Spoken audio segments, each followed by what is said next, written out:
Hi friends, welcome to Jini's kitchen fusion. ഇന്നത്തെ recipe banana snacks.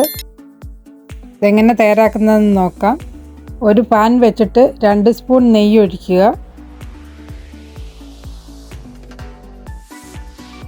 നെയ്യ് നല്ലോണം ഒന്ന് ചൂടാകണം. ഇത് കട്ടിയായിട്ടിരിക്കുന്നതാണ്, ഒന്ന് ചൂടായിട്ട് വരണം. ഇതൊന്ന് ചൂടായി വരുമ്പോഴത്തേക്കും 4 ബനാന കട്ട് ചെയ്തതാണ് ഇത് പാനിലേക്ക് ഇട്ട് കൊടുക്കുക.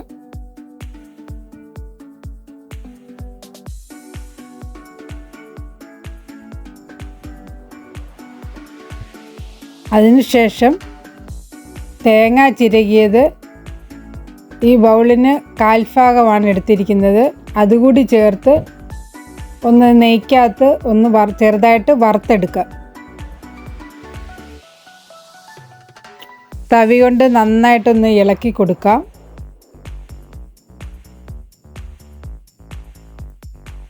ഇതിൻ്റെ ഒരു പച്ച ടേസ്റ്റ് മാറുന്നത് വരെ നല്ലതായിട്ട് ഇളക്കി കൊടുക്കുക.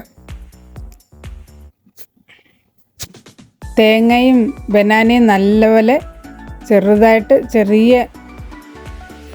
ലോ ഫ്ലെയിമിൽ ചെറുതായിട്ട് പാകത്തിന് ഇളക്കിയെടുക്കുക. ലോ ഫ്ലെയിമിലിട്ടിട്ട് വേണം തവി കൊണ്ട് ഇളക്കി കൊടുക്കാനായിട്ട്.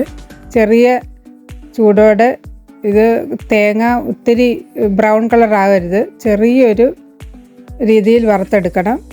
അതിൻ്റെ കറക്റ്റ് പാകത്തിന് വറുത്തെടുക്കണം, എന്നെങ്കിലേ ഇത് ടേസ്റ്റ് കിട്ടത്തുള്ളൂ.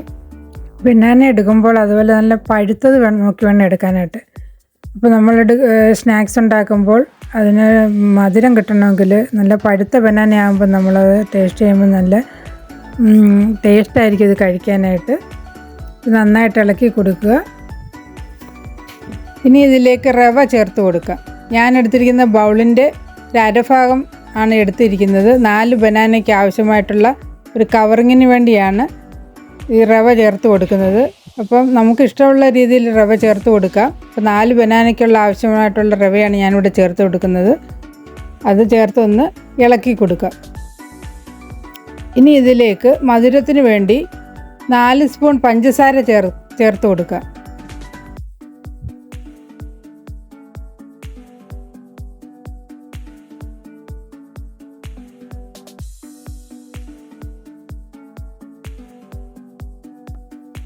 ഇതും കൂടി ചേർത്ത് നന്നായിട്ട് തവി കൊണ്ട് ഇളക്കി കൊടുക്കാം. പഞ്ചസാര റവയിലും ബനാനയിലും എല്ലാം പിടിക്കത്തക്ക രീതിയിൽ, എല്ലാ ഭാഗത്തും ഒരേപോലെ പിടിക്കത്തക്ക രീതിയിൽ നന്നായിട്ട് ഇളക്കി കൊടുക്കുക.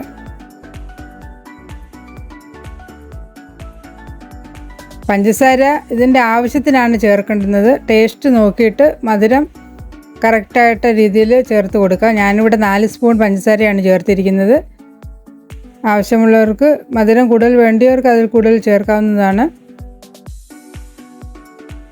ഫ്ലെയിം ഓഫ് ചെയ്തതിന് ശേഷം ഇതിലേക്ക് 1 ടീസ്പൂൺ ഏലക്കാപ്പൊടിയും കൂടി ചേർത്ത് നന്നായിട്ട് ഇളക്കിയെടുക്കുക. ചെറിയ ചൂടോടെ വേണം.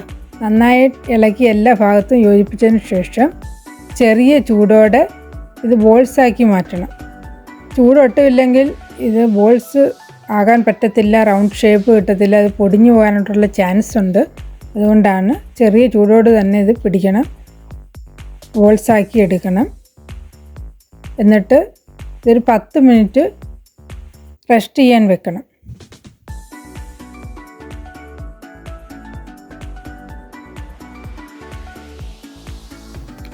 ബോൾസാക്കി എടുത്തതാണ് ഈ ബോളിൽ കാണുന്നത്. ഇതേപോലെ ബോൾസാക്കി എടുക്കണം. ഇതൊരു 10 മിനിറ്റ് നേരം റെസ്റ്റ് ചെയ്യാൻ വെക്കണം. എന്നിട്ട് ഒരു പാനിലേക്ക് എണ്ണ ചൂടായി കഴിയുമ്പോഴത്തേന്, നല്ലവണ്ണം ചൂടായതിന് ശേഷം ഈ ബോൾസ് ഓരോന്നോരോന്നായി പെതുക്കെ ഇട്ട് കൊടുക്കുക.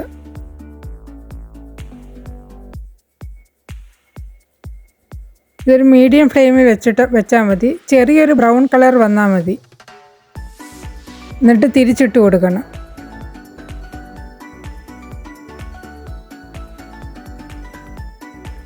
അടച്ച് വെക്കുക. ഒരു വശം ഫ്രൈ ചെയ്തതിന് ശേഷം തിരിച്ചിട്ട് കൊടുക്കുക. 2 വശവും ഫ്രൈ ആയതിനു ശേഷം അരിപ്പയിലേക്ക് മാറ്റുക.